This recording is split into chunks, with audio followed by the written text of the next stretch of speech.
eto amin'ny fanatrehan'Andriamanitra. Amen. Alohan'ny anaovantsika vavaka dia tandremo fa misy karazana fanahy amin'ny famaofao be indray zao amin'izao.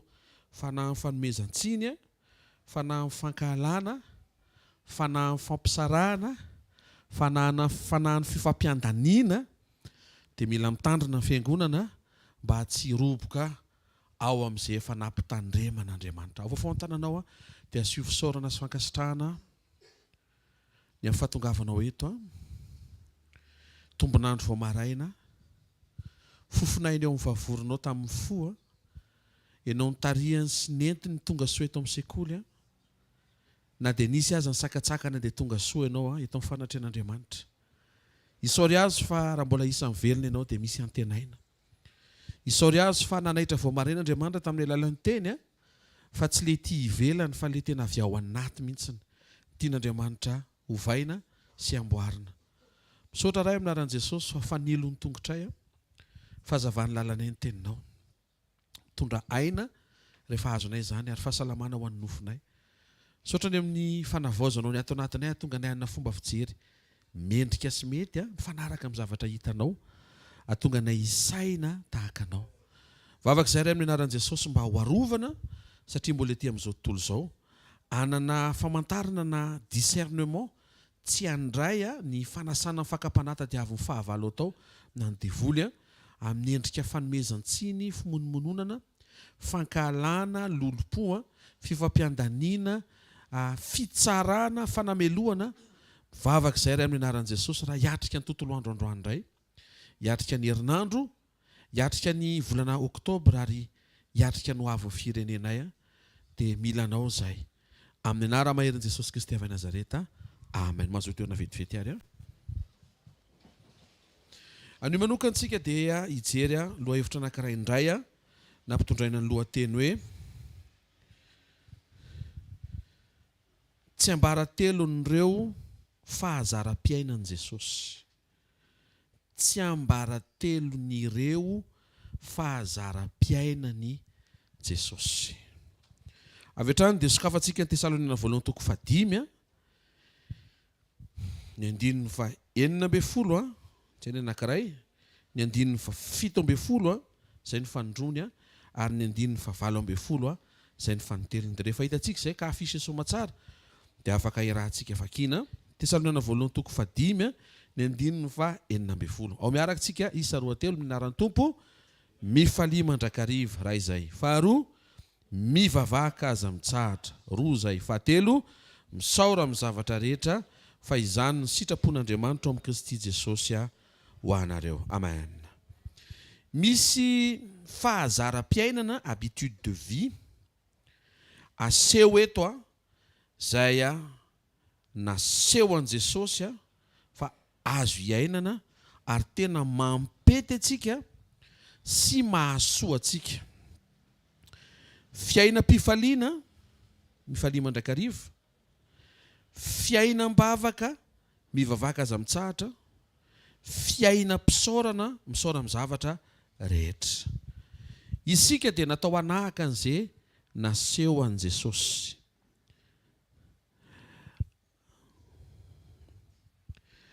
Mifalia, atongosika amin'ilay mifalia mandrakariva dia resaka n'ilay vavaka sy ilay fisaorana ao ezako fitinina vetivety dia hiditra amin'ilay izy tsiraray avy tsika arak'izay tratra amin'izay fotoana meny tompo antsika andro amin'ny maraina. Rehefa miteny zao eto ny Baiboly hoe mifalia mandrakariva dia manondro resaka fotoana izy. Izany hoe ilay fiainam-pifaliana dia manaitra anao fa tokony maraina dia tokony hifaly ianao. Atoandro tokony hifaly ianao. Hariva tokony hifaly ianao. Alina tokony hifaly ianao. Ny vavaka indray dia ozy izy hoe mivavaka aza mitsahatra. Dia ny zavatra tsindrian'ilay teny indray dia eo amin'ilay fanohizana n'ilay asam-bavaka. Izany hoe tokony mivavaka foana tsy mijanona ianao. Ary ilay fisaorana ilay kosa dia nataony mavezabezatra kokoa eo amin'ilay anton'ilay fisaorana. Inona ilay anton'ilay fisaorana? Izay rehetra mitrango eo amin'ny fiainanao. Na ny tianao, na ny tsy tianao, na ny mahafinaritra, na ny tsy mahafinaritra, na ny naomby na ny tsy naomby, na ny efa vita planina na ny ivelan'ny planina, rendretreny dia atambatra Andriamanitra anatiny hoe isaory avokoa. Inona ny ifandraisan'izay amin'ny sekoly fanasitranana andro maraina? Obolona 17:12 amin'ny 17:22 minaran'i Jesosy zao voalazan'ny Baiboly, ny fo ravoravo mahasalama tsara. Jakoba 5:5-20 mifampivavah mba ho sitrana.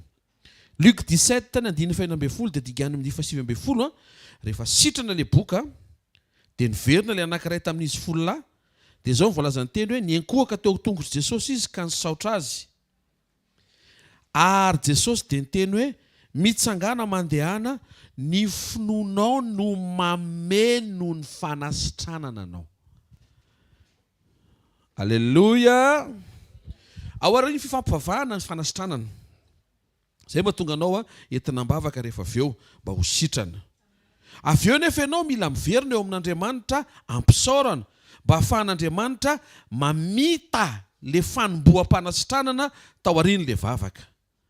Vavaka, fisaorana, ary raha tiana ho voatahiry mitohy le fanasitranana, satria ny dikany hoe fanasitranana mitohy égale salama. Dia raha tiana ho itohy le fahasalamana dia mila mifaly ianao. Dia tsy haiko hoe manina ny olona tsy manao an'ilay izy nefa efa iomeny io ilay izy. Dia izay ny anton'ilay sekoly andro maraina manaitra anao fa rehefa nomena ilay izy aza jerijerena fa ataovy.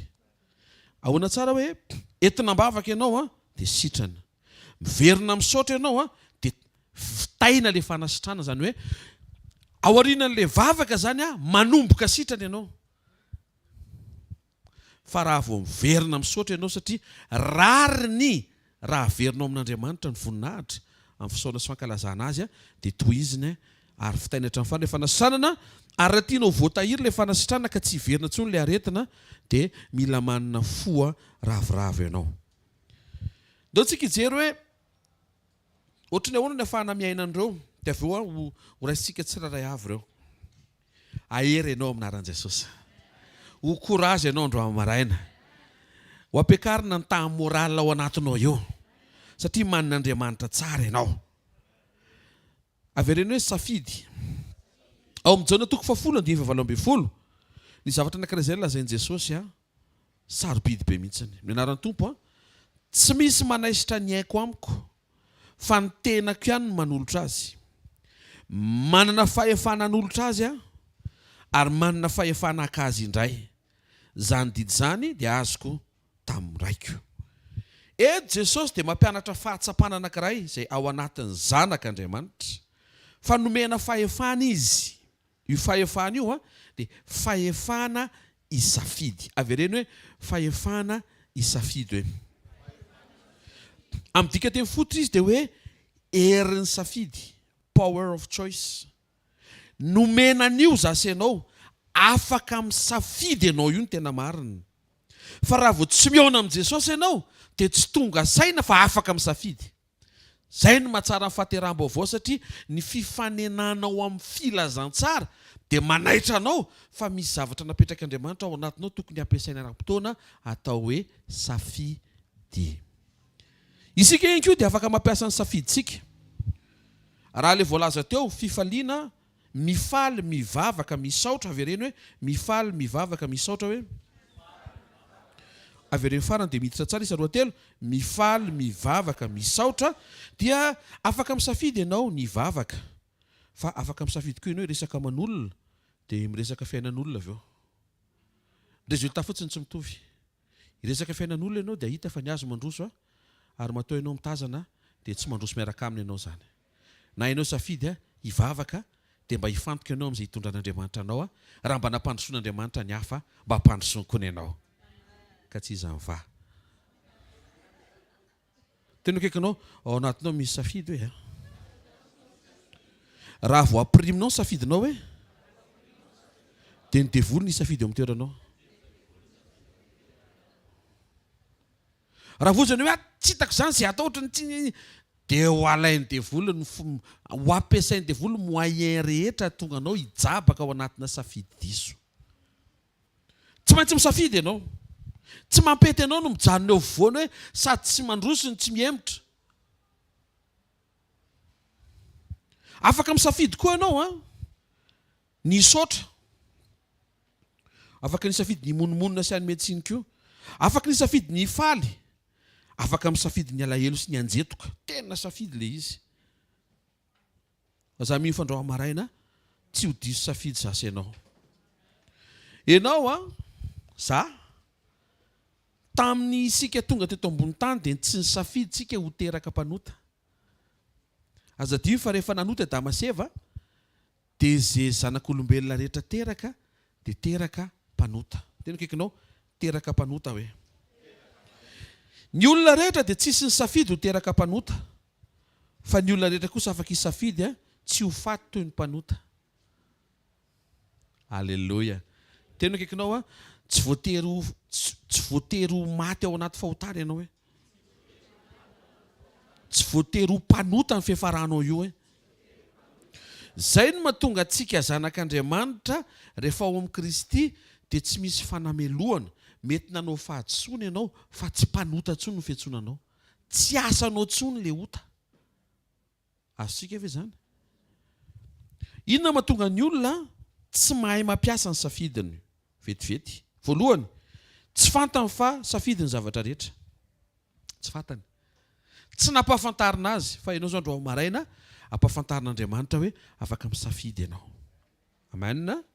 Faharoa, Andriamanitra manampy ianao ary ny fomba hanampiany ianao tsy izy no misafidy eo amin'ny toeranao fa omeny ianao zay azonao hisafidianana. Misy option. Manontany izy vary sa mofo. Misy hisafidianana matoa afaka misafidy. Tsy marina ve zany? Dikan'izay alohan'ny hisafidy mila fantatrao zany hoe inona le azonao hisafidianana aloha. Zay mahatonga boky Deutéronome manambara hoe napetraka eo anoloanao izy ny fiainana sy ny fahafatesana. Afaka misafidy amin'ny zavatra anankiroa zany ianao, fiainana sy fahafatesana, fitahiana sy fanozonana. Avy eo Andriamanitra no miteny mba misafidiana moa ny fiainana. Fa izy tsy miteny hoe ho tereka ianao hisafidy ny fiainana. Alohan'ny hisafidy dia mila fantatrao fa misy azo hisafidianana. Raha izay. Ary indrindra mila fantatrao ny fiatraikany. Zay le fanampian'Andriamanitra. Omeny ianao hoe afaka misafidy ianao entre an'ity ty dia omeny ianao keo hoe raha mihinana an'ity ianao dia zao, raha mihinana an'ity dia zao, dia ianao amin'izay avy eo no misafidy. Ahoana moa ny hisafidianao zany raha tsy fantatrao inona ny safidiana aloha ary tsy fantatrao ny fiatraikany. Zay mahatsara mianatra. Amen. Fahatelo, maro amin'ny olona tsy mahafantatra fa rehefa mandray an'i Jesosy izy dia asiany Jesosy turbo ny décision anao. Zany hoe lasa matanjaka be, afaka hanosika anao lavitra be. Ampatanjahana ny toe-panahinao. Lenao ao anaty mihitsy ny lasa atao matanjaka, tsy ho mora reraka ka ho asainy devoly hisafidy zavatra tsy ahasoanao. Ary farany misy modelina olona tsy diso safidy mihitsy teo amin'ny fiainany. Teo izy izy ny tsy mpamaky baiboly impossible zany. Fô izy ny mpanaradian'i Jesosy possible zany satria Jesosy io modely io. Sy tehaka mafy tsara ao an'Andriamanitra. Raha raisinao tsara amin'ny tsiprian'ireo dia manomboka ho karazan'olona mahay mifehy safidy ianao manomboka andro maraina. Amen. Afaka misafidy ianao tsy ho victime. Afaka misafidy ianao no victor sy victorine. Ao misafidy le izy satria ianao manamboatra ny fijerinao hijery lafy tsara na hijery lafy ratsy. Fa raha zay ianao mijery arak'izay ireo olona baiboly rehetra, ohatra misy fomba fijery zay nanana ny zareo, dia ohatra mba namoaka ny zareo ihany, ka raha zay ianao mba manahaka an'izay. Amen. Faharoa anatin'ity resaka momba ny safidy ity, ny zavatra ataonao indray mandeha rehefa tohizina dia lasa fiainana. Zay le hoe habitude de vie ndresahako teo. Luka toko faharoa ny 4:7 minaran'i Jesosy. Ary rehefa afaka teloana dia hitan'izy ireo teo kianjan'ny tempoly Jesosy nipetraka teo afovoan'ny mpampianatra ka niaino sady nanontany azy. Tamin'i Jesosy 12 taona dia nentin'ny ray aman-dreniny teo kianjan'ny tempoly. Iaino hianatra ary tena be fanontaniana be izy. Ary anisan'ny namaly fanontaniana koa izy tamin'io. Ao Marka toko 4:7-8, Marka 14:49 minaran'i Jesosy, hozy Jesosy teo aminareo isan'andro ao kianjan'ny tempoly. Zavatra nataon'ny ray aman-dreny nanomboka tamin'izy mbola kely taty aoriana rehefa nanomboka nanao ny fanompoana taty amin'ny ministeriny amin'izay izy dia lasa nataony isan'andro. tsy ho tonga fahazarana io raha tsy atombokao. Teneniny eo akaikinao, tsy ho tonga fahazarana io hoe raha tsy atombokao hoe dia toezinao isan'andro hoe. Maro amin'ny olona mitsiririitra hoe ianona olona mivavaka, fa iny olona mivavaka iny taloha tsy mpivavaka mihitsy ary tsy tia vavaka ary tena kamy mivavaka koa. Otranao. Fa nisy fotoana izy nisafidy ohatra mila mivavaka, misy zavatra tsy vitako izy zany. Dia mivavaka izy, mivavaka izy dia nanomboka mivavaka izy, dia nanomboka nitohy vavaka izy, dia nanomboka mivadika ilay izy. Tamin'ny voalohany terena hivavaka, taty aoriana indray terena tsy hivavaka. Amin'ny voalohany ilay hivavaka indray, amin'ny faharoa tsisy vavaka ve androany, misy zavatra miova. Tena akaikinao satria nataonao indray mandeha ilay izy hoe dia nitohizinao ilay izy hoe dia lasa fiainana ho azy ilay izy hoe. Izay no maharatsy an'ilay hoe hisotro kely. Iny ihany avy eo lasa hisotro tapany. Avy eo hisotro herany. Avy eo amin'izay hisotro barika. Raha vao tsy hajanonao zany izao, izay amin'izay ilay safidy, dia ho sahirina ianao iregle an'io rapitso. Fataro ny fiantraikan'ilay izy dia mba endry. Raha ohatra ka tsy misaina anao ianao dia mba misaina amin'ny manodidina anao, aza mampahoro ny manodidina rehefa te hororery. Dia ny tsara aminao sady tsy manambady aman-janaka mandeha petraka any amin'ny dezera dia ndana any mamitoaka rery aza fantatro ny pastera aza miteny an'izany. Azareo ve ilay izy satria tsy conscient ianao, zay ny ilanao, zay ny ilana ny fanamasina. Ny fanamasina mampatonga sainanao hoe raha manao an'ity iny raha fiantraikany. Dia manomboka misafidy ianao hoe anao an'io zany satria mety amiko ilay fiantraikany. Rehefa tsy mety aminao dia aza ataonao. Zay mahatonga Jesosy mampianatra, na inona tianareo ataon'ny olona aminareo dia maninona? Ataovy amin'ilay olona ilay izy. Tianao ve ianao tsy ho tsikitsiky? Naizanaiza ilay anao? Hatramin'ny omby masika ary mitsika rehefa mandalo ianao. Hainao secret an'izay satria ianao mpitsikitsiky. Tantaraiko eto foana zany. Rehefa mandeha mikarakara taratasy any amin'ny birao, ny olona rehetra mitaraina daholo hoe masika aho fa rehefa ianao miditra ao dia ohatran'ny tsisy ilay sika. Satria ianao tsy namafy an'izay dia tsy mijinja an'izay ianao. Vao mijoro eo fotsiny dia tonga dia ny masonao to dia ohatran'ilay maso chapeauté amin'ny dessin animé ilay mampalahelo kely mampite anao câlin dia mahita fity ianao. Raha izay ianao manova ny zavatra ataonao androany mba hahafahanao mijinja zavatra tsara rapitso. Da tsika resaka momba ny fifaliana. Alleluia! Ilay alleluia anao ohatry ny alleluia. Da tsika resaka vola reo avy eo. Hoe tonga dia fifaliana aloha. Mifalia mandrakariva. Te ahita ny fahafahantsika misafidy hifaly Andriamanitra amin'ny fotoana rehetra. Tsisy fotoana zany. Tsy misy fotoana ka eken'Andriamanitra amin'ny fialantsiny hoe eto tsy hifaly. Eto tsy hifaly satria tsy ekena. Raisina fa tsy mitombona. Mazava angamba an'izay. Tena akaikinao tsy mahazo tsy mifaly ianao zany hoe.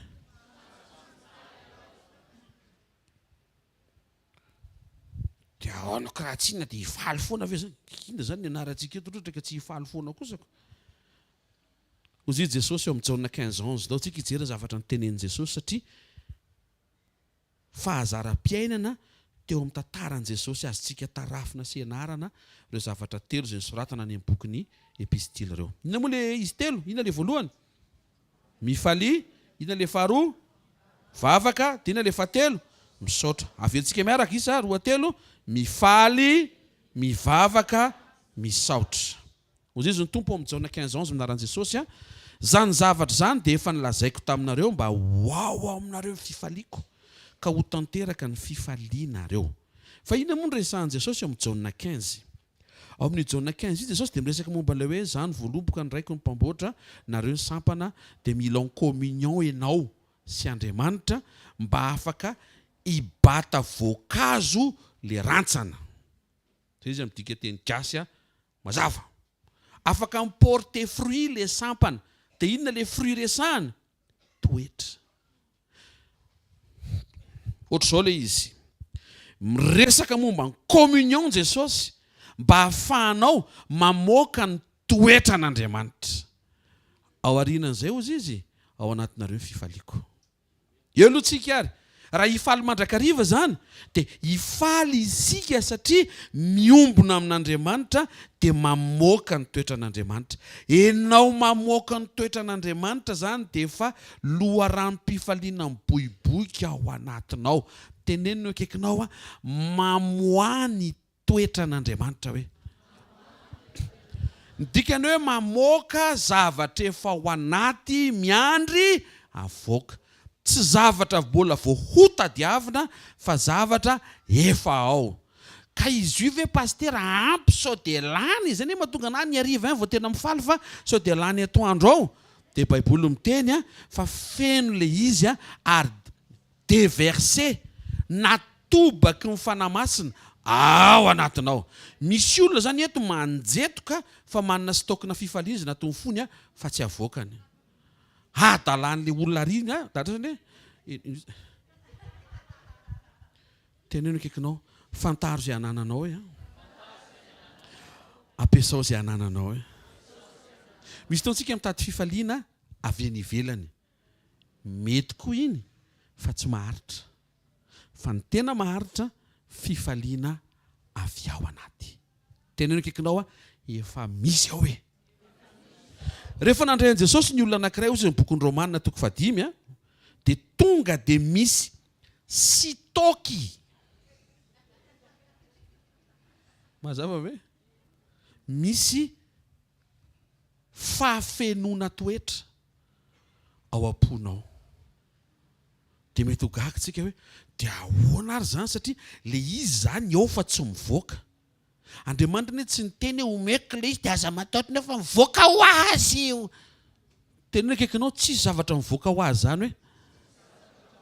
Fa enao no misafidy hoe mamoaka azy hoe. Maro amin'ny olona miandro hoe tsy mivoaka le izy. Tsy ohatr'izay ka. Enao ny tonga saina tandreo amin'izay izy miainga amin'ny fahatongavan-tsaina avy amin'ny zavatra niraisina tamin'i Jesosy hoe manan-javatra tokony ho azo avoaka zao. Afaka mifaly zao.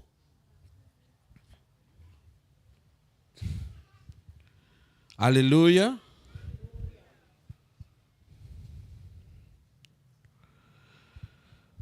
Ahoana no ahafahantsika mifaly mandrakariva. Traitentsika ity sujet ity androany. Amin'izay ianao olona fifaliana mandendeha. Mila faly ianao ny amin'ny hoavinao mbola tsy hitanao. Taova-maina mandresy lahatra mba afaka manohy alefa fampianarana azafady indrindra tompoko. Afaka hifaly ianao ny amin'ny hoavy mbola tsy hita amin'ny masonao. Important be zany amin'ny kristianina. Satria le izy ne pasteur tsy aleo ve aloha atrena ny androany iresaka an'le androany fa saintsainy aloha fa rapitso aloha misy zavatra manja be. Tsy haiko inona ny hitanao zao fa mba sokafo kely aloha ny ao anatinao fa rapitso.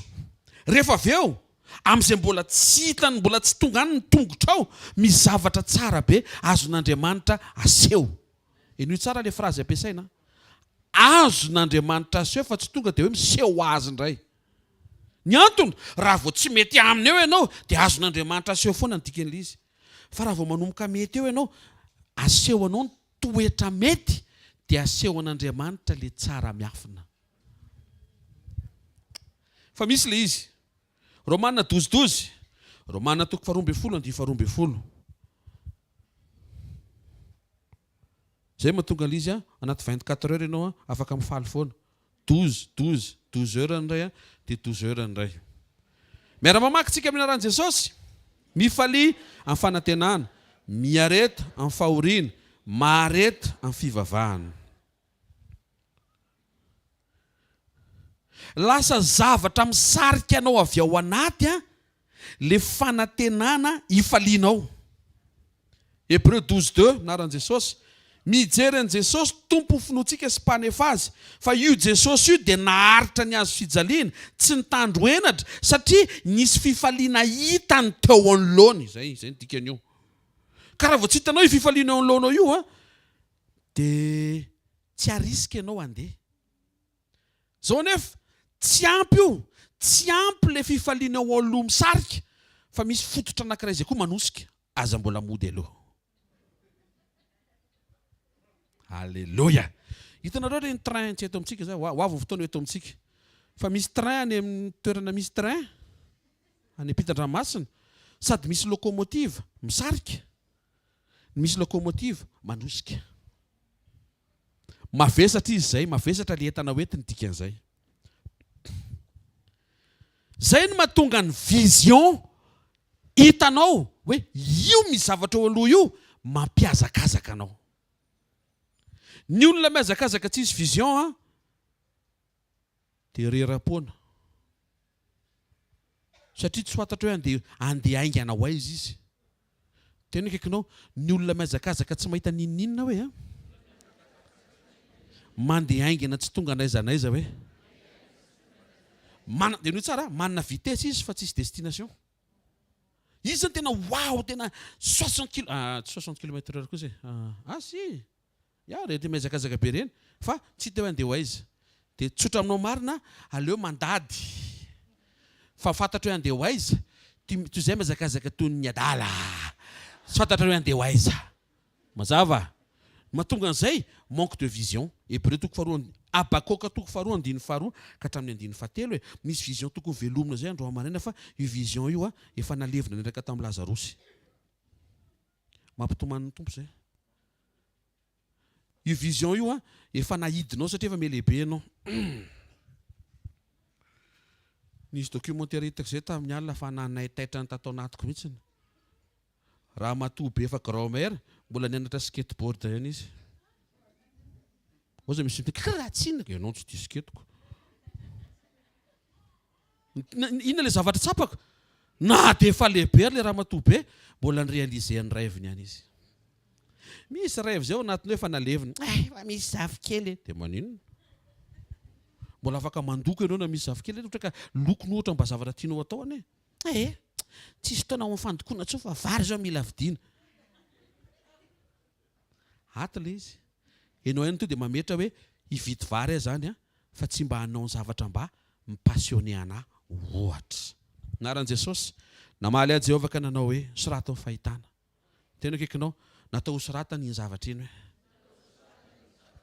tsy jerijerena fotsiny hoe tsy ezahana tadidiana hoe tsy tadidiny hoe raha vao tsy soratana. Soran'Andriamanitra fa tsy lova-tsofina ny Baiboly fa ny soratana.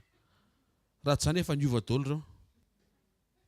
Tena marina zany. Mba manandramana hoe mampiampita mesazy fa miovy io. Satria ny olona mandray manana ny fomba andraisany azy dia ovainy le mesazy avy eo. Fa tsy maintsy soratana le izy mba tsy iovaova. Atao velona ny soratra eo amin'ny fafana mba ho azo miazakazaka hovakiana azy. Fa ny fahitana dia mbola ao amin'ny fotoan'andro ary mikendry ny farany izy ka tsy ho diso. Enina dia mitaredretra azy izy andraso ihany fa ho avy tokoa izy ka tsy hijanona. Amen. Ny olona miazakazaka tsisy vision dia reraka andalina sady tsy misy destination, tsy tonga n'aiza n'aiza. Fa izy kosa aloha tena reraka sady tena miazakazaka ary tena en forme be fa en forme be tsy tonga n'aiza n'aiza. Tsy haiko mazava angamba zany. Tsy tonga etsika no jogging fa tonga etsika hiazakazaka eo amin'ny fataterahany ny antom-pisine. Amen.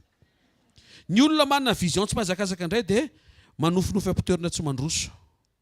Tsy mampety anao zany miazakazaka tsisy vision ary tsy mampety anao koa ny manana vision nefa tsy miazakazaka.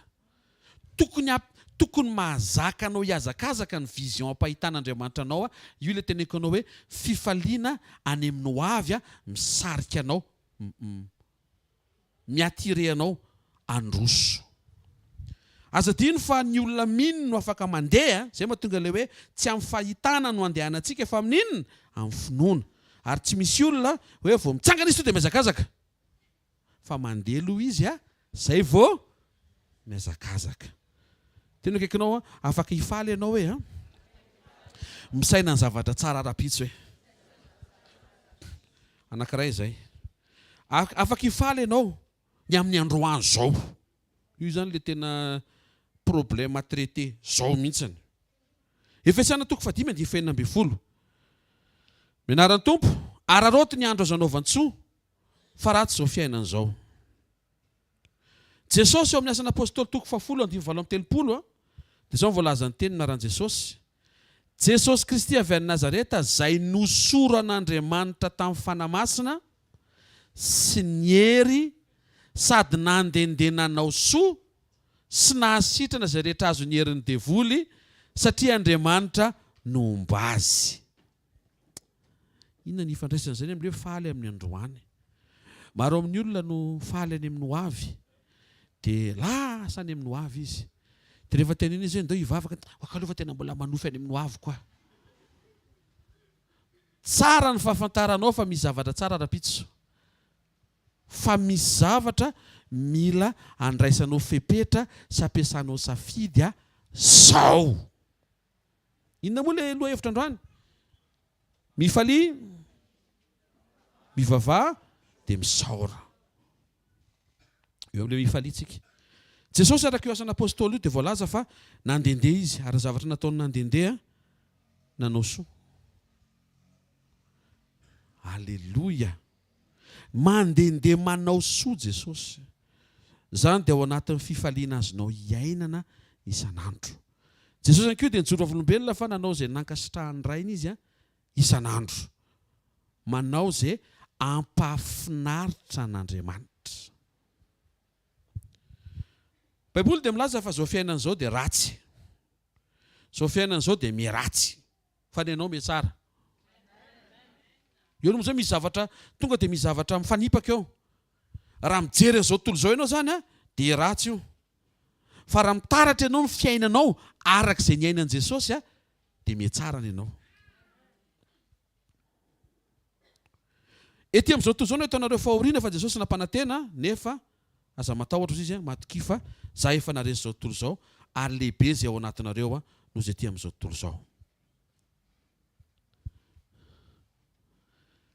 Nasian'Andriamanitra fahatsarana ao anatinao ho azo avoaka amin'izay andro omenanao. Izay ilay hoe faly amin'ny androany satria misy zavatra tsara avy atao anatiko azoko avoaka zao.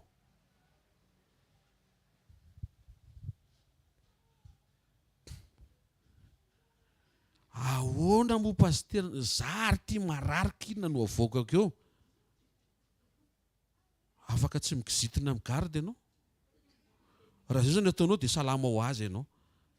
Fa plus ianao mikizitina tsy mampandroso ny fahasalamanao, ny réaction diso ataonao.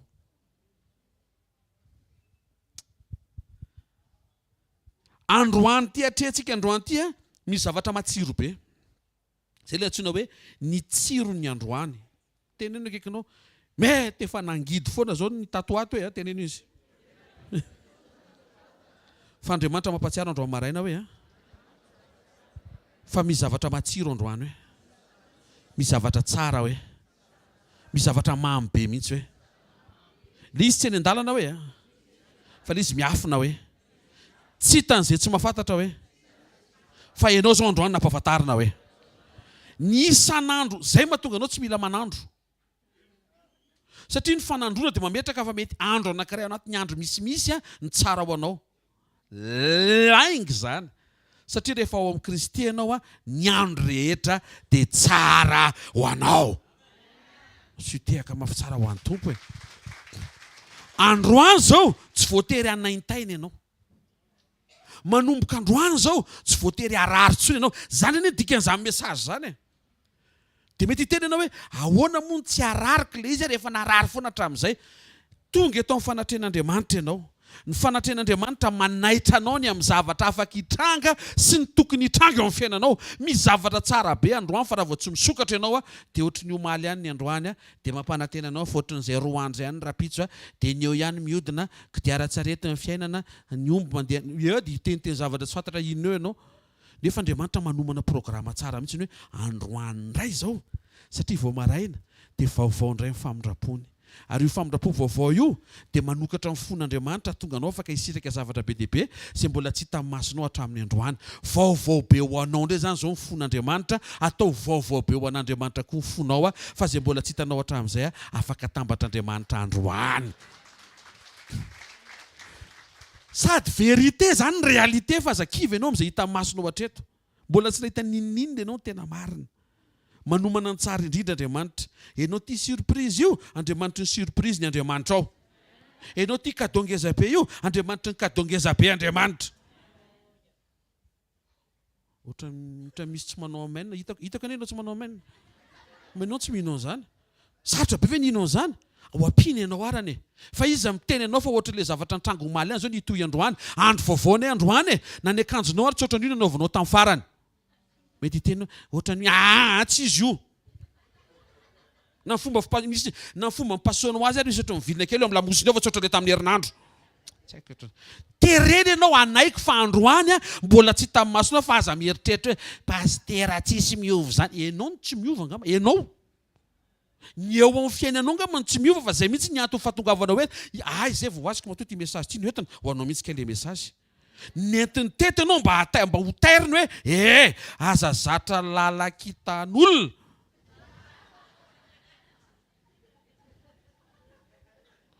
Fa zay hitanao hatramin'izay afaka iova, afaka hita zavatra vaovao mbola tsy hitanao ianao. Miandrandrany zany fa zao nefa le androany mifalia ianao fa misy zavatra tsara be androany. Vao miraha veto zao ianao dia efa tonga dia miomakomana. Oka ianao ho kôdikôdy. I zavatra tsara indray hitranga zao androany. Tsy mahay antehaka ao an'Andriamanitra. Ny fiarahana amin'i Jesosy anie tsy any amin'ny mandrakizay dia hoe zao hijaly be ianao. Fa ho mandrakizay ianao ananiny ianao. Tsy izay ka. Misy ny ady fa misy koa ny fandresena. Ary isaky ny andro vaovao zay sokafan'Andriamanitra dia misy zavatra mahafinaritra vao homana. Androany zao misy zavatra mahafinaritra tsy ampozinao. Tena tsy haiko eo manina ohatry ny averiny be. Tsy mety makany amin'ilay point manara eo foana eo. Efa te hipasy mihitsy mbola eo foana. Satria misy olona angamba mety hita fanamasiny ohatry mbola tsy manaiky an'ilay izy. Jereo Jesosy fanaiza-naizana andehanana dia nisy zavatra nitranga foana. Tahaka ny fahatongavanao eto ny fanatrehany, misy zavatra mitranga eto manova zavatra eo amin'ny fiainanao. Amen. Ny tsiro ny androany dia azonao isitrahana miaraka amin'ny fanatrehan'Andriamanitra. Manomboka omeko anao amin'izay le teknika azahoana an'izy. Tsy hainao rery hoe tsara ny androany, tsara ny androany, tsara ny androany, tsara ny androany. Inona no lazainy vaovao? Tsara ny androany, tsara ny androany. Vaovao aloha tsy hamenao vaovao tsara. Fiangonana ihany mameanao vaovao tsara. Sy le mpitory filazarany atsehany ireny vaovao tsara ny toriany ireny. Raha te hihaino vaovao tsara ianao dia ireny no enona. Fa ny ankoatran'izay tonga dia ampisaraka anao amin'Andriamanitra. Izy ty fireneny ty tondro maso Za tsy hijery vaovao androany amin'ny fomba ahoana. Ka ianao mipetraka ny Aostralia. Azonareo ve izy? Zany hoe sady tsy tiana hoeno izy anefa tsy maintsy hatrehana. Izay ne le ilana sekoly. Dia ahoana pastera mbola misy antenaina ihany ve? Efa zay ny teneniko hatramin'ny voalohany eo. Fa ninina hita amin'ny masonao raha mbola misy fofinaina avy eo amin'ny vavoronao. Misy antenaina. Avereno, ny tsiro ny androany hoe dia azoko isitrahana miaraka amin'Andriamanitra. Insisteko tsara fa raha vao tsy miaraka amin'Andriamanitra ianao dia hiafina aminao io ary tsy ho hitanao. Fa misy nefa io. Eto Andriamanitra zany tena manizingizina. Misy io. Fa kalma fotsiny ianao fa le fiarahanao amin'Andriamanitra amboarina tsara dia ho hitanao fa eny an-dalana eny ho asehoan'Andriamanitra hoe ty zao zavatra tsara be nomaniko anao androany. Tiako. Amen. Afinaritra io asana io fa kalma fotsiny ianao. Alleluia. Ny sanandro rehetra nataon'Andriamanitra dia tsara avokoa ka tsy misy tokony ho lavina raha raisina. Sorry efa any point fahatelo sady indray zay. Isanandro atsangano tsikelikely ny rêvenao. Asio brique ray aloha. Ny antiako pastera tonga dia tena bulldozer to dia brique be deaibe. Ene zay ny tianao fa le atrehanao androany ny anapiko anao hoe tsy voatery to dia bulldozer no mitondra brique eo. Fa ny tananao fa zao kosa nefa asio brique ray isanandro farafahakeliny. Ary mba asio brique foana isanandro mba tsy isiany andro anankiray ka tsy nandrosonao teo amin'ilay mba nofinofy napetraka teo anatrehan'Andriamanitra. Tena kaikanao mandroso isanandro hoe. Avereno, mandroso tsikelikely hoe. Tsara tokoa ny tonga dia mahita zavatra mipoaka indray mandeha fa le zavatra pahelezanao andro amaraina misy fotoana koa ianao asain'Andriamanitra manao an'ilay izy tsikelikely. Tsy midika zany tsy ho tonga any ianao, mety mampianatra faharetana izy fa atao foana ilay isan'andro, apetrao foana ilay izy. Misy taontsika te hiteny allemand. Dia mangatapitaontsika hianatra an'ilay izy. Amin'ny fin décembre pasteur tonga dia anao cours accéléré. Fin décembre année oviana, année an'ny tompo. Année tsy fantatra zareo na 2023 na 2000. Tsy alohanao ve atomboka androany? Dana mba mamaky gazety allemand 5 minutes raha toandro 5 minutes fotsiny dia mamaky tsy zavatra azonao dia omeo voninahitra ny tompo. Zay aloha zany ilay fanombohana. Fa mba asio 5 minutes aloha androany. Iverenkely rapitso. Toizikely rafakapitso. Fa za mahita fa avant fin d'année efa itenetana hoe guten tag.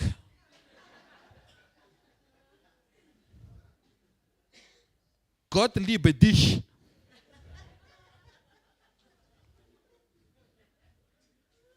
Hatreo. Hotan'Andriamanitra ny ekipantsika ny Alemanina rehetra. Problema amin'ny anina vao afaka ataonao isan'andro ilay izy. Za pasteur miana amin'ny réveillon eo vao teny hivavaka. Na raha mba atomboka rehefa avy eo. Pasio ray minitra. Alléluia. Taiza zaza moa tsika ohatrany dia rehefa mandeha ny prière ilay amin'ilay fin de journée iny dia anao dia papa daholo manambatra mivavaka.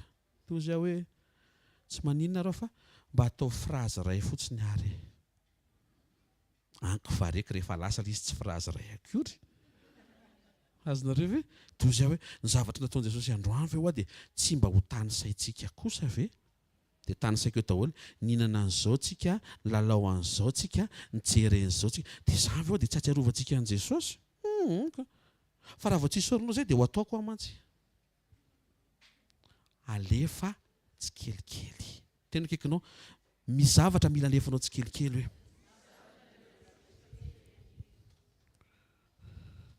Za pasteur teo afaka fitsangatsangana dia alefa tsikelikely ve zany?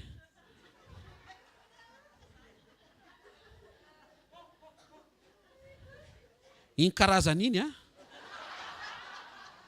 miaino tsara ianao. Iny karazan'iny tonga dia fanapa-kevitra entitra. Isan'andro dia mila miasa ianao. Amin'ny teny anglisy izy dia hoe daily work. Shafady, daily work. Ianao zany isan'andro tokony mietsika foana ny finoanao. Satria io finoana io maty raha vao tsy miasa. Ka izy ane pasteur matory fa tsy maty. Zany reny tenenao an'izany. Raha mino anao androany dia misy asa mpinoana ataonao androany. Dia ohatr'izay koa rapitso, dia ohatr'izay koa rafakapitso. Dikan'izay misy zavatra tokony ataonao isan'andro. Ny olona manana vision dia manana planina ho amin'ilay vision dia miasa isan'andro mitohy. Raha iso izay. Vision égale plan plus travail continu journalier. Ka raha io formule iny tsy voaefanao dia visionnaire be mihitsy ianao. I koa izy tena tonga dia tena amiral mihitsy. Fa efaran'ny taona dia amiral ny visionnaire ianao fa tsy ary amin'ilay tsy mipratika. Dikan'izay asio planina io resaka io. Tena akaikinao asio planina io resaka io dia asio asa isan'andro dia ho hitanao fa ho tongana ianao Tsy misy olona zany hoe za zany te hivavaka fa tsy hitako mihitsy ianao. Asio planina. To dia apetrao ny programanao vao mifo dia mivavaka.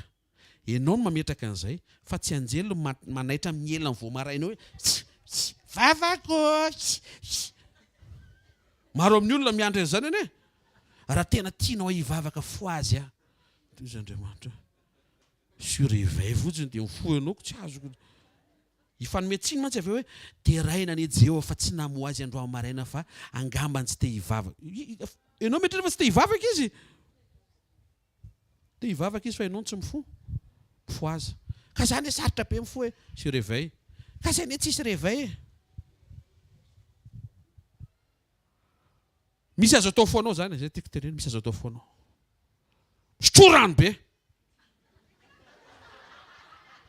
Hitatsika raha tsy mifo ianao. Ho sahirana ianao anasa dra. Tsy maintsy mifo. Tanareo amin'izay rehefa tena mahatery io misy azo atao foana. raha sendra misy olona tara manaraka an'ity fampianarana ity tsisy azony a. Sekoly fanasitranana tsy olena andra. Tsy olena andra. Fa maninona tsy olena andra. Tsara mamerina hatramin'ny voalohany izay samba voazao vao tonga soenao manaraka ny direkta.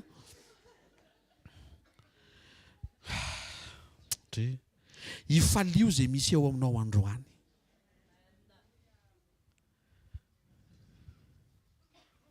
Ifalio. Rehetra zaza rehetra andeha hianatra rehetra tsy eo aminao intsony. Ifalio izy dia mbola eo. Ifalio. Vao mahita ny anjarana io ianao ny adino voalohany eny. Tsy zakako. Sora amin'ny zavatra rehetra. Dikan'izay ifalio ilay androany aloha zany. Fa za misaina an'ilay rapitso hoe ahoana anao ahoana rehefa ny androany aloha fa ny rapitso fantatrao. Mba tsy isian'ilay nenina hoe takizay tamin'izany. Mahita fa misy olona eto manomboka tonga saina amin'izay tsy hanenonenimpoana izy. Ao zao misy misaina ka ilay zanako nefa lehibe mila kalay io. Mila io. Izy rehefa lehibe fa afaka baka. Avy telo en'olona voazaza vao minoa mihitsy ny ilainy io. Izy tsy miteny fotsiny. Solotena fédération ny zoky rehetra izay tsy mahazo kalay intsony tonga eto androany maraina manambara manao fanambarana zay. Omeo ny kalay anay. Zay ilay isan'andro. Fa tsy efa manambady manjanaka izy tonga avy ndry aty ataoko kalay. Mahazo izy ihany. Enao teniny kaikinao mizavatra azonao ifaliana. Zao zao.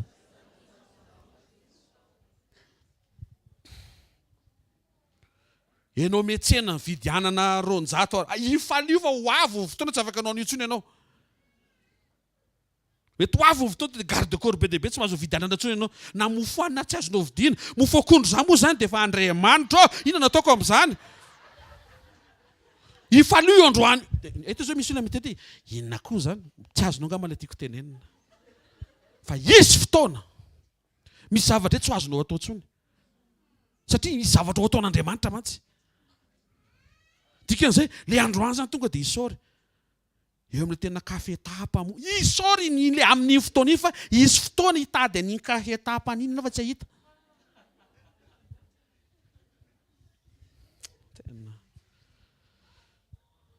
Dia manjato zany eto Madagasikara nefa tena mitsotra fa tena inoa afaka misakafo. Fa raha dimanjato zany navadika euro.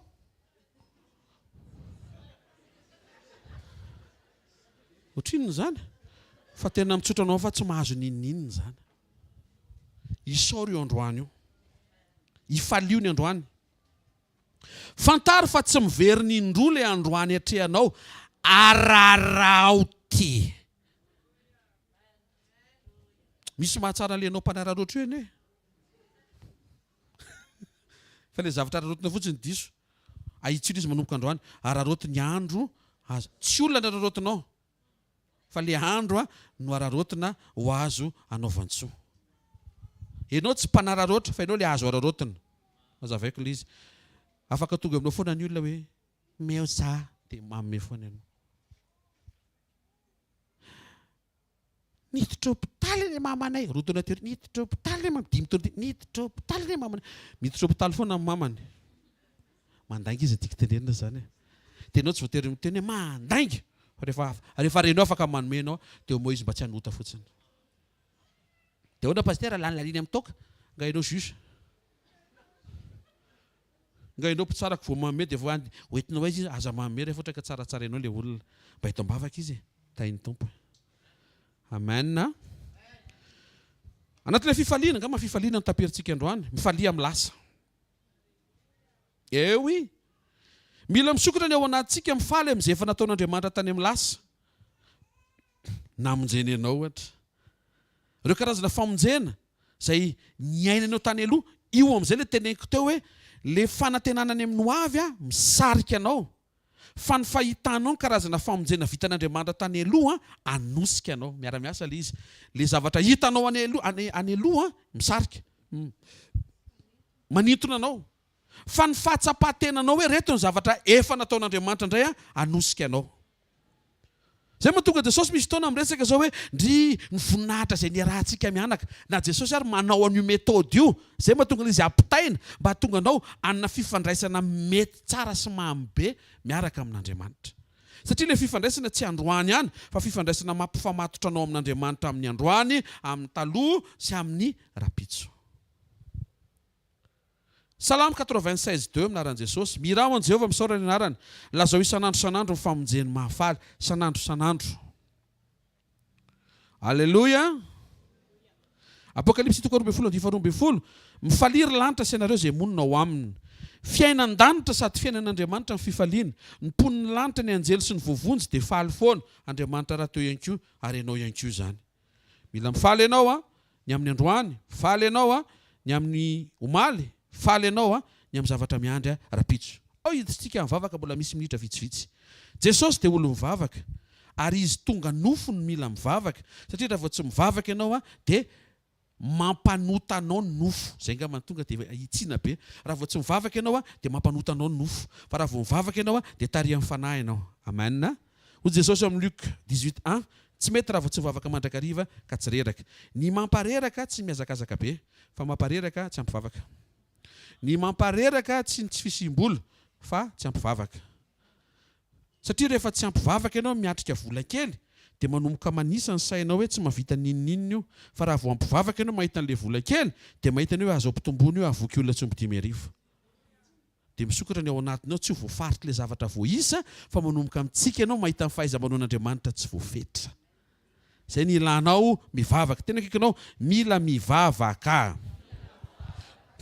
Ny dikany hoe mivava dia hoe manaova zavatra. Zay ihany koa. Satria maninona?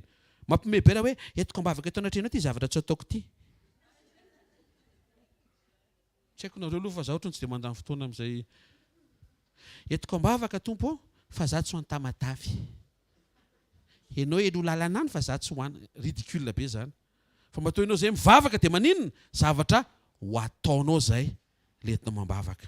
Ina le tokony atao? Be dia be ny tokony atao. Mila karakarainao ny ankonanao. Misy zavatra mila reglena, misy zavatra mila amboarina, misy antom-pisina mila ijoroana, misy asan'Andriamanitra mila vitaina, misy mission personnel tokony efaina, misy antom-pisina tian'Andriamanitra ho marina eo amin'ny fiainanao satria zay ny teny ilana ianao. Zany rehetra zany mila atao ary zay no ilana vavaka fa tsy hoe ianao manao an'ilay izy fotsiny. Tsy miankina amin'ny taona zany fa miankina amin'ny fahatongavan-tsaina hoe inona ny ilan'Andriamanitra zao. Tena kikinao misy ilan'Andriamanitra anao io hoe ny zavatra ataonao no entina mambavaka. Ny vavaka mahakasika ny lasa dia fisaorana betsaka satria tsy misy sujet azonao entina novana passé anao. Andriamanitra vavaka mbare tamin'izay le stomma tao anatin'ny kibo mamanainy mba tsy biloka ny oroko. Eo amin'ny biloka izy io aloha zany dia voninahitra n'Andriamanitra fa hain'Andriamanitra tao mamerina an'io zao fa tsy le tamin'izany. Azo reo tiako tenena dika zay sujet de prière anao zany ny akabeazana dia maninona? Androany sy rapitso. Aza mitoetra any amin'ny lasa, aza mijery ny lasa, akoatra n'ilay lasa tsara ny rahanao tamin'Andriamanitra. Aza taraiky any amin'ny lasa ianao, tena kaikanao efa mandrositsika zao aza taraiky any amin'ny lasa hoe. Eto zany matoty miverimberina eto misy olona mana problema ny lasa eto zany dia mbola any izy. Izy fotsiny eto fa ny sainy sy ny fony sy ny momba azy iray manontolo any amin'ny lasa ny any daholo. Tsy mety. Tsy maintsy tonga saina ianao androany fa afaka hanova zavatra Andriamanitra amin'ny rapitso. Tsy mitovy amin'ilay omaly na mpitomany ianao fa tsy maintsy mitsangana ianao zao. Tsisy akoatran'izay aloha. Tena kaikanao azo arenina ny reny hoe. Azo atsangana reny hoe. Azo amboarina hoe. Miandry antsika miaraka amin'ny tsara ny tompo any amin'ny ho avy. Ny vavaka dia fanehoam-piankinana amin'izay atrehanao zao. Misy ihany koa nefa mivavaka azonao atao ho an'izay atrehanao rapitso. Fantaro fa io atrehanao androany io anaty vavaka dia io ny tsara indrindra. Ny androany ny tsara indrindra. Fa le rapitso ampanantenain'Andriamanitra ao amin'ny teny fikasana sy vision iny ny tsara lavitra. Le ny ainanao omaly iny le tsara. Mahafinaritra miaraka amin'Andriamanitra reto. Le omaly tsara, ny androany tsara indrindra, ny rapitso tsara lavitra. Kinona ny mampitanondrika? Raha fantatrao zany dia itsika ianao wow, ny tsara indrindra indray zao no androany. Ary raha vao mitotona indray ny rapitso dia tsara lavitra indray zao ny rapitso. Ary hitako Andriamanitra ny tenen'ny boky ny Salamo hoe tsara ianao sady mpanao tsara. Zay tonga eo tananao dia avadika ho tsara daholo. Mila nanako izany fotom-pisainana izany. Fataro ny fahendren'Andriamanitra mba hahafahanao mitsiky miatrika ny androany anaty vavaka. Fa io androaninao io dia omban'ny fitondran'Andriamanitra feno fahendrena sy tsara foana tsisy diso. Reto Jesosy dia ekeko ny fitondranao. Fa ty zavatra anankiray ty ohatra ny tsy haiko aloha fa eny ianao tsy manao fahadisoana fa zavatra lasa saina kely ihany aloha. Lasa saina amin'iny ianao? Lasa saina satria ohatra nanao fahadisoana izy tamin'ity fitondrany anaty teto ity. Mila révélé fotsiny ianao fa tsy diso zany izy ary tsy diso mandrakizay. Tsy ampoizinao fomba hitsimbadiana io zavatra io. Tsy ampoizinao. Na avela no vononana Jesosy. Fa raha tsy izay lalan'izay tsy niseho ny famonjena. Mety ao anatin'ilay avela vonona Jesosy ianao androany. Fa ty laza aminao fa misy zavatra tsara be zay rapitso famonjena n'izao tontolo izao. Tsy mahay nitehaka ao an'Andriamanitra. Izay mihitsy kay ilay lalana tanteraka amin'ny famonjena. Trandratsika mieritreritra hoe ny atanteraka ilay famonjena dia lalana tsara sy mahafinaritra ary dia nisafosafon'ny olona ny lohan'i Jesosy. Ary dia niara-ny oraka izy ireo hoe hosana ho amin'ny zanak'i Davida, ianao ny mpanjaka mandrakizay. Ary dia nanorina santara ry zareo dia ngezana izy ny santara natsangan'i Jesosy ta Jerosalema izao. Ary dia niroborobo ny asa fa tsy izay to dia nisamborony miaramila. Raha tsika zany dia ohatran'ny hoe inona moa ny tsara ao ambadiky ny fisamborana miaramila? Andriamanitra mitsika satria misy planina velany tranga eo fa misy famonjena tsinjoviny ao rapitso. Tenenino akaikinao miefara famonjena io zavatra lalovanao io. Tsy mahay nitehaka ao an'Andriamanitra. Korintiana voalohany toko faharoa andiny fito ka hatramin'ny andiny fahavalo. Milaza ny fahendren'Andriamanitra izay. Tsy nisy nahalala zany mpanapaka izao tontolo izao. Fa raha nahalala izy dia tsy nombohany tamin'ny hazo fijaliana ny tompon'ny voninahitra. Misy zavatra tsy fantatry ny devoly na dia mizesy tary izy mahafantatra ny zavatra rehetra. Tsy Andriamanitra izy. Andriamanitra rehetra ny omniscient. Ary ny fomba hamohan'Andriamanitra anao amin'ny voninahitra tena tsy fantatry ny devoly mihitsy aiza ilay lalana. Fa raha fantany dia ho sakanana, fa satria tsy fantany dia tsy voasakana. Ianao ne zany mandeha amina chemin instoppable fa ilay ianao koa raha méconnaissable anatin'izy tsisy fantatra hoe. Satria fantatr'Andriamanitra fa ianao be resaka. Tafateniteny an'ilay planiny eo ianao. Toy izy Andriamanitra hoe tonga dia tazomiko ato anatin'ny foko ny planiko azy. Izy raha teo koa ty surprise. Fa tena milaza aminao fa aloha fifaran'ity taona ity miandrandra fa hanao zavatra Andriamanitra. Ianao manomboka miova toetra miova fiainana io ho avy miaraka amin'ny angady sy arin'Andriamanitra hamaly anao, hamaly amin'ny fiainanao aminaran'i Jesosy Kristy avy Nazareta. Planina tsy fantatry ny mpanapaka izao tontolo izao, planina tsy maintsy tanteraka satria Andriamanitra no omega, izy ny tompon'ny teny farany fa tsy ilay devoly. Eto ambony tany sy eo amin'ny fiainanao hatrany an-danitra ka hatrany amin'ny elo dia Andriamanitra ny tompon'ny teny farany. Andriamanitra ny tompon'ny teny farany. Dia ahoana pasitera fa dia olana iny teny hoe tena tsy azo fizaha intsony dia tsy teny farany iny, teny ilay bivony iny. Fa ny teny farany ilay nitenenin'i Jesosy taminao. Ilay fiainako anie pasitera tato ato efa amam-bolana izay tena tsisy mangirana mihitsiny. Teny eny am-pivony zany fa tsy teny farany. Fa ny teny farany mirapiratra no avinao sy fiafaranao mety no tamin'ny tatao vovonana ary ho azononao dia mazava velona be io. Amen. Namory reto fisaorana. Mila tonga olon'ny fisaorana zasy ianao. Satria mendrika isaoran'Andriamanitra.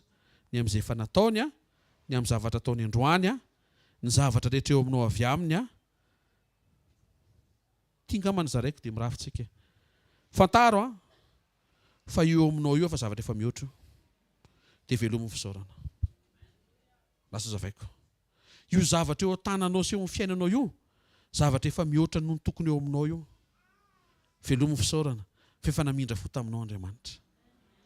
Trandray io olona eo akaikinao sy eo atokantranonao io olona tokony efa nalaina tamin'ny 5 taona fa mbola nomen'Andriamanitra tombonandro izy fa amin'ndrapo mandrakandroany isaoran'Andriamanitra ny fisiny sy ny fahavelomany. Hitanareo any amin'ilay fomba fijeriny tonga dia mamelona ilay fisaorana ara-potoana.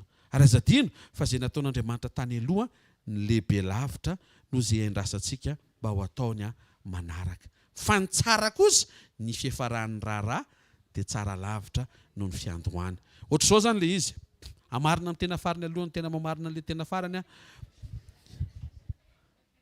ny zavatra nataon'Andriamanitra tany aloha ngeza be fa tsara.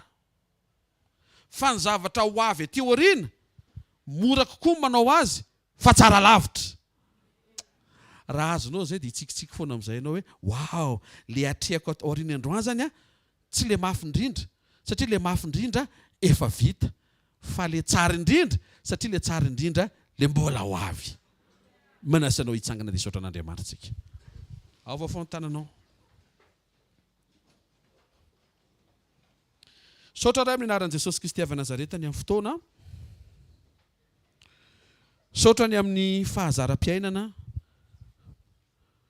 Namelomanao ny tato anatinay mba hahafahanay misafidy hiaina izany. Na ny fiainam-pifaliana, na ny fiainam-bavaka, na ny fiainam-pisaorana. Misy zavatra mila miova mihitsy ao anatinay ary mila mahay mampiasa safidy izay.